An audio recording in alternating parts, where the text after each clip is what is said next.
오늘은 느헤미야서 6장 1절에서 19절 말씀으로 꿈이 이루어지다 이런 제목으로 말씀을 나누도록 하겠습니다. 우리 시작이 반이다 하는 말이 있죠.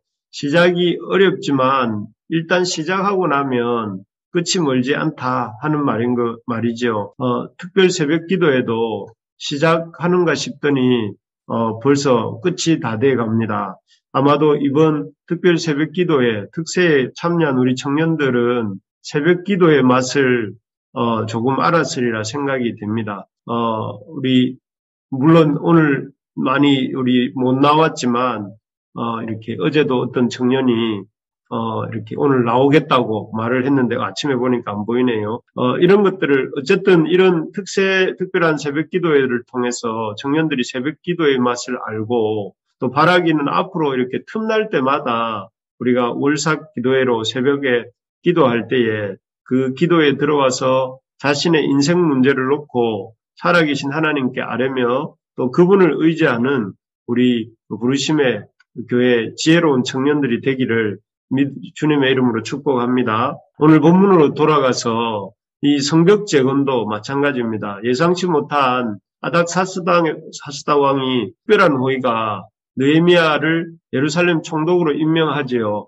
그래서 느헤미야는 술관원에서 예루살렘 총독이 되어서 이렇게 부임하게 됩니다. 그리고 예루살렘에 오자마자 3일 만에 전격적으로 성벽 재건 공사를 이렇게 무려 140여 년 동안 방치되고 있었던 이 회파된 성벽을 재건하는 공사가 시작이 됩니다. 오늘 본문에 보는 것처럼 이제 성문 문짝을 오늘 본문이 시작할 때 보면 성문 문짝을 다는 것을 빼고는 모든 공사가 이렇게 마무리 단계에 들어가게 됩니다. 정말 이렇게 우리 2002년 월드컵 때에 우리 꿈은 이루어진다 하는 카드 섹션이 있지 않았습니까? 그것처럼 정말 이럴 때야말로 지금 오늘 본문이야말로 꿈은 이루어진다 하고 이렇게 쓰여져 있는 것 같습니다. 정말 감격적이고 감사할 순간이죠. 그렇게 불가능해 보이고 들을 때마다 트라우마가 되고 또 마음이 참 힘들 뿐만 아니라 실제적으로 삶에 어려움을 줬던 140년 동안 지어지지 못했던 성벽이 재건되었다.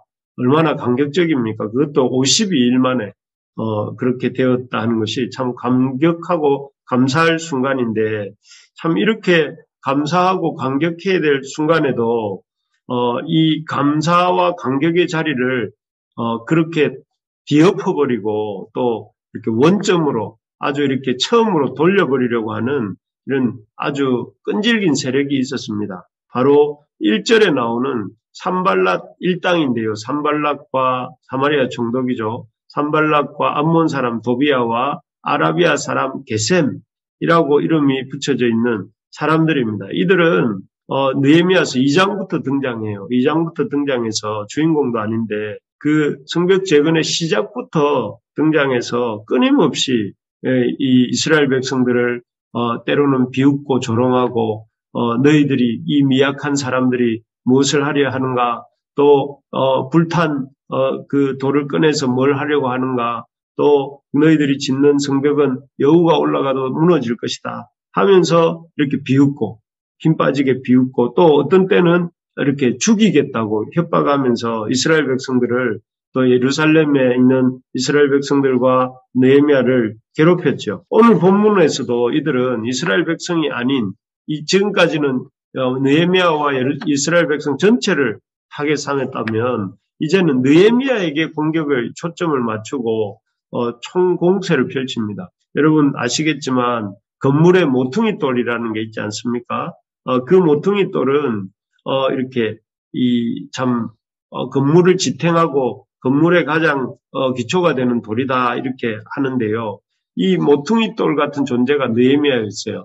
그래서 느헤미야만 없애버리면 이스라엘 백성이 와르르 무너진다 하는 것을 이렇게 이들이 너무나 잘 알았기 때문에 이 느헤미야에게 그들의 마지막 공세에 초점을 맞추고 있는 것을 볼 수가 있습니다. 그래서 처음에 이들이 세 가지로 이 느헤미야를 공격하는데 첫 번째는 느헤미야에게 그 예루살렘에서 북서쪽으로 34km 정도 떨어진 오노 평지라는 곳에서 이렇게 보자고 합니다.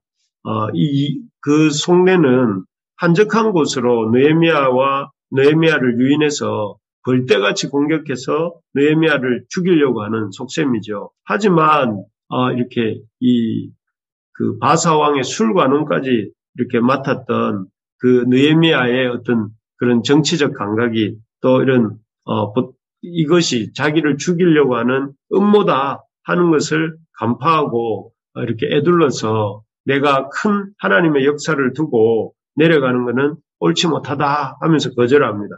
그러자 그 다음에 산발랏 일당은 이렇게 또 다른 전술을 씁니다. 자신들의 그런 느헤미야를 죽이려고 했던 음모가 노출된 것을 알자 이제는 봉하지 않은 봉투에 넣은 편지를 통해서 그 봉하지 않은 편지에는 누구라도 볼 수 있지 않겠습니까?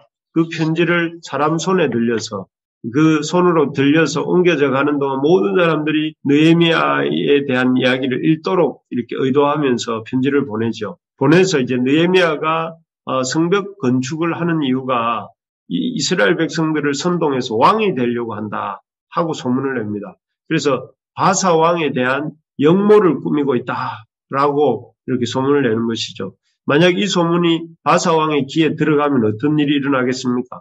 느헤미야 본인은 말할 것도 없고 그 모든 일가 친족들이 다 죽임을 당하게 되지 않겠습니까?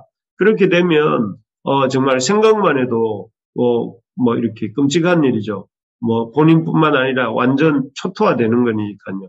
그래서 느헤미야 입장에서는 이 편지가 어떻게 보면 굉장히 큰 스트레스가 될 수 있는 편지였습니다. 하지만 느헤미야는 이 편지에 대해서도 어떻게 반응을 하는가 하면 이렇게 단호하게 말합니다. 이런 일은 없는 일이 되고 산발랏이 지어낸 일이라 하면서 일축합니다. 그리고 기도합니다. 하나님께 기도하기를 내 손을 힘있게 하옵소서 하며 더욱 성벽 건축에 매진합니다. 정말 그렇습니다. 내 힘으로 어쩔 수 없는 일은 이렇게 하나님께 기도로 맡기는 수밖에 없습니다. 그래서 라인홀드 니버 같은 신학자는 이렇게 말을 했다고 합니다. 내가 할 수 있는 일과 내가 변화시킬 수 있는 일과 내가 변화시킬 수 없는 일을 분별하는 지혜를 주시고 내가 변화시킬 수 없는 일은 그 변화시킬 수 없는 일을 받아들일 수 있는 용기를 달라고 이렇게 기도했다고 하는데요. 느헤미야가 바로 그런 태도입니다.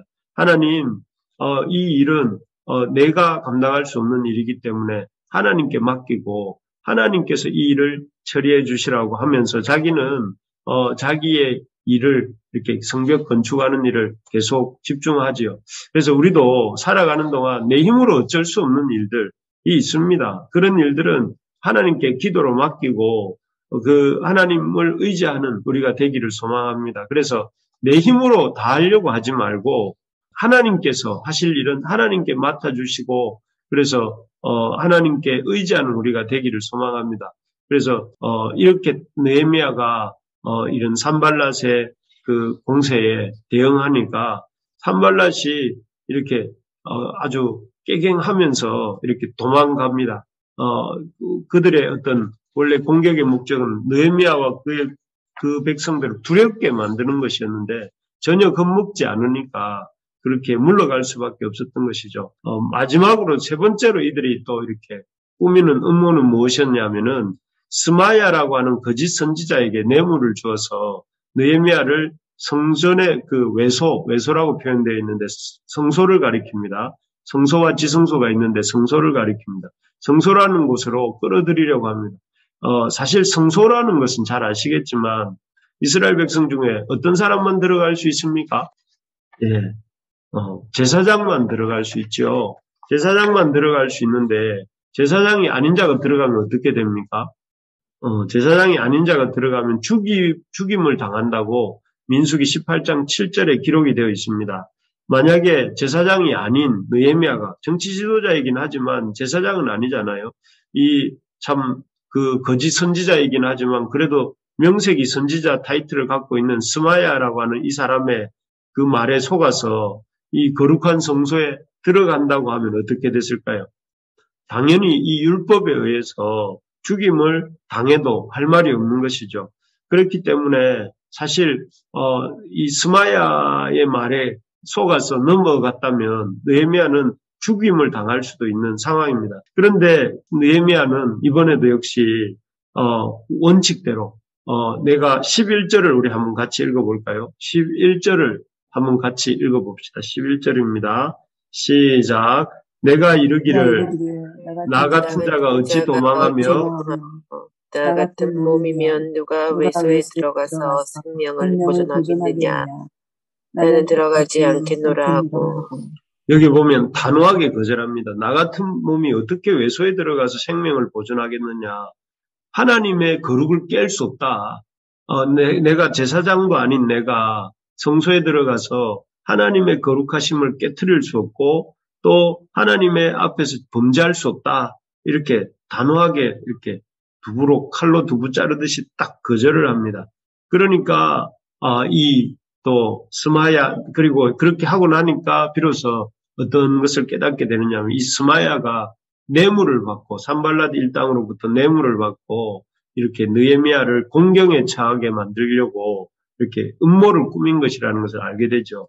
어쨌든 이렇게 느헤미야가 참 계속해서 이 세 가지 공세를 다 이렇게 지혜롭게 막아냅니다. 산발랏 일당이 오노 평지에서 만나자 해서 느헤미야를 죽이려고 했던 것, 또 산발랏 일당이 느헤미야에게 그 바사 왕에 대한 반역을 꾀한다는 누명을 씌우려고 했던 것도 이렇게 하나님께 맡기고 또 그리고 성소에 끌어들여서 율법을 범하게 하려 하는 그런 악한 꾀도 이렇게 잘 지혜롭게 넘어갑니다. 결국 그리고 이 모든 산발랏 일당의 괴계를 이렇게 극복한 결과 15절에 보니까 뭐라고 되어 있습니까? 성벽 역사가 52일 만인 엘루월 25일에 끝났다 이렇게 됩니다. 정말 놀랍지 않습니까? 140년간 훼손된 채 방치되고 있었던 성벽이 불과 52일 만에 그 52일 만에 할 수 있는 일을 140년 동안 그 누구도 못했지 않습니까? 그런데 이 느헤미야와 그의 백성들이 이렇게 이루게 되는 그 꿈을 이루는 기적 같은 역사가 일어나게 된 것입니다. 결국 이 일을 통해서 이 성벽이 재건됨으로 말미암아 이스라엘이 그 예수님 오실 때까지 이후로 400여 년간 민족으로서 보존이 되고 또 나아가서 하나님의 구원 역사가 이 예루살렘 성을 중심으로 이렇게 펼쳐지지 않습니까? 참 하나님의 이런 놀라운 참 역사를 보게 됩니다. 오늘 성벽 재건이 완료되기 직전에 있었던 느헤미야를 향한 산발랏 일당의 집중적 공격이 우리에게 주는 교훈이 무엇일까요? 산발랏 일당의 그 집중적 공격이 우리에게 주는 교훈은 첫째는 사단의 공격의 가장 정점에는 영적 지도자들이 있다 하는 것이죠. 만약 느헤미야가 문제가 생겨 쓰러졌다면 앞에서도 말씀드린 것처럼 모퉁이 돌이 빠진 건물이 와르르 무너지는 것처럼 이스라엘 백성도 와르르 무너지고 말았을 것입니다. 이것을 사단도 너무 잘 알기 때문에 집중적으로 느헤미야를 포함한 이스라엘의 백성의 영적 지도자들을 계속 공격하고 있었던 것이죠. 때문에 우리가 참 이렇게 공동체의 영적 지도자들을 넘어뜨리려 하는 사단의 역사를 대적해야 됩니다. 하나님께서 이렇게 영적인 통로로서 그 역할을 하는 사람들을 세웠는데 사단은 그런 사람들을 공격하는 것이 공동체를 와해시키는 그런 아주 효과적인 방법이라는 것을 그 오랜 역사 속에서 누적된 경험을 통해 알고 있습니다. 그래서 이 영적 지도자들을 느헤미야를 넘어뜨리려고 했던 것처럼 날마다 넘어뜨리기 위해서 공세를 펼칩니다. 그렇기 때문에 우리가 목회자들이 성도들을 위해서 이렇게 날마다 기도하는 것처럼 우리 성도님들도 영적인 지도자라 할 수 있는 이 목회자들을 위해서 이렇게 날마다 기도해 주시기 바랍니다. 그래서 2022년은 다른 것도 있지만 우리 목회자와 또 목회자 가정을 위해서 또 우리 영적인 지도자들을 위해서 기도해 주시기 바랍니다. 그래서 사단이 온갖 이유를 들어서 이 지도자들을 흔들려고 할 때 이렇게 우리 교회 저도 있고 박 목사님도 있고 저희 사모님도 있고 모든 사람들을 흔들려고 할 때마다 그 게임에 넘어가지 말고 오히려 이렇게 하나님이 세우신 자들을 신뢰해 주시고 따라 주시고 또 그렇게 우리를 이렇게 해 주실 때 그렇게 할 때 우리 교회도 성벽 재건을 이스라엘 백성이 이루었듯이 부흥의 역사를 이루어가게 될 줄로 믿습니다. 두 번째로 보면 이런 느헤미야를 향한 산발랏 일당의 집중적 공격이 우리에게 주는 교훈은 사단이 두려움을 통해 역사한다 하는 것이죠. 그래서 9절, 13절, 14절, 19절 이 네 구절에 사단이 느헤미야와 백성들을 산발랏 일당이 느헤미야와 백성들에게 주려고 했던 감정이 두려움이다 하는 것이 이렇게 두려워하게 하려고 하는 단어가 계속 4번이나 나옵니다. 이 두려움이야말로 사단이 아주 가장 즐겨 사용하는 사단의 가장 최애 무기, 사단이 제일 사랑하는 무기가 두려움입니다. 그래도 지금도 그렇지 않습니까? 이 시대가 코로나로 사람들을 두렵게 하고 또 코로나가 찾아오니까 경제적인 어려움이 찾아와서 불확실한 미래로 인해서 두려워하게 하고 또 그것도 안 되면 사람들이 보내가지고 이렇게 그 산발락 같은 자들을 보내어서 두렵게 하고 또 그것도 안 되면 노후에 대한 염려로 두렵게 하고 계속해서 우리가 두려워할 것들을 찾아내고 우리에게 보냅니다. 그럴 때마다 우리가 그 두려움에 사로잡히는 것이 아니라 기억해야 될 것은 무엇이냐면은 우리가 진짜로 두려워해야 될 분은 그런 것들이 아니라 16절에 나오는 것처럼 우리 하나님이시다 하는 것을 기억해야 됩니다. 하나님만을 두려워할 때 우리가 세상의 나머지 것들에 대해서 두려워하지 않게 되죠. 그래서 우리가 하나님만을 두려워하면서 하나님을 의지하면서 나아가는 우리 부르심의 가족들이 되기를 소망합니다. 그래서 2022년 올해에는 우리가 날마다 우리에게 생겨나는 두려움을 묵상하는 것이 아니라 날마다 우리 속에 두려운 마음이 있지 않습니까? 아침에 일어날 때마다 두려움이 아침에 안녕하세요 하고 우리한테 인사하는 것 같아요. 그 정도로 두려움이 날마다 있는데 그런 두려움을 묵상하는 것이 아니라 말씀을 묵상하고 그래서 날마다 말씀을 읽고 묵상하고 또 그 말씀을 붙들고 찬양하고 기도하고 그렇게 우리가 살아갔으면 좋겠습니다. 그래서 이번 특별 새벽 기도회가 끝난 후에도 꾸준히 기도하고 꾸준히 찬양하고 감사하며 나아가는 우리 청년들 또 우리 성도님들 되시기를 주님의 이름으로 축복합니다. 그래서 그렇게 할 때 여러분 삶의 성벽도 재건하고 우리 교회의 성벽도 재건해서 교회의 부흥을 또 우리 개인의 삶의 부흥을 경험하는 그런 한 해가 될 줄로 믿습니다. 또 그런 우리 모두가 되기를 주님의 이름으로 축복합니다.